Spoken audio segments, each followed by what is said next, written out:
Le 27 avril prochain, vote du budget de la Casquie. Les élus seront fixés sur les choix financiers pour l'année. Un vote qui intervient tardivement en raison des élections annulées à Voisins-le-Bretonneux. Pour respecter la légalité, un nouveau débat d'orientation budgétaire a dû se tenir. Mardi, la séance avait été levée après 5 minutes, faute d'avoir atteint le quorum. Ce vendredi soir, pas de quorum à atteindre, mais c'est entre élus de la majorité que s'est tenue la séance, l'opposition ayant refusé de siéger une nouvelle fois.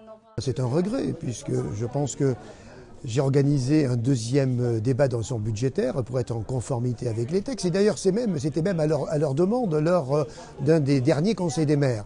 Donc je ne comprends pas pourquoi aujourd'hui ils ne sont pas là. Bon, je dis que c'est uniquement politicien, puisque tous les documents qu'ils demandent, ils les ont. Ils ont eu les audits qui ont été présentés, mais bon, ils sont même partis tout de suite après le début de l'audit sur la culture, sans attendre la présentation du budget, sans attendre l'audit sur les finances. On se fait balader depuis des mois, on demande des éléments qui sont les audits, qui sont annoncés par le président de l'agglomération comme les documents qui vont permettre de prendre les orientations budgétaires. Quand on demande d'avoir ces documents-là, on ne les a pas. Donc on considère qu'on n'a pas les éléments de base pour faire notre travail d'élu.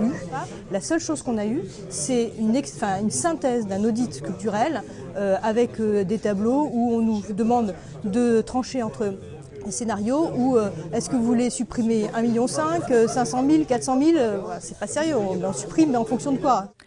L'opposition a saisi ce vendredi la CADA, la commission d'accès aux documents administratifs, pour demander à voir ces fameux audits dont elle dit ignorer le véritable contenu. Un contenu qui sera dévoilé au plus grand nombre le 27 avril lors du vote du budget. On saura alors où se situeront les économies à faire, quels seront les secteurs directement impactés.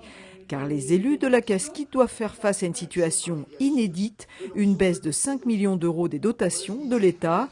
Des axes ont été fixés, maintenir le niveau d'investissement dans les communes, recentrer les dépenses sur les principales compétences et sur le développement économique et assurer une qualité de service aux habitants.